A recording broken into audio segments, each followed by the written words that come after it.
আয় না তোরা তাড়াতাড়ি মায়ার বাঁধন ছেড়ে, পিতার সাথে যাব মোরা পাপের জগৎ ছেড়ে।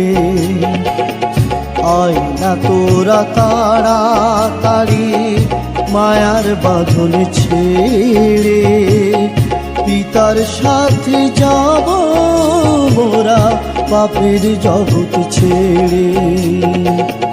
পিতা যখন আশীষ করে আনন্দে মন ভরো, সমস্যায় আসলে পরে দুঃখ কেন করো।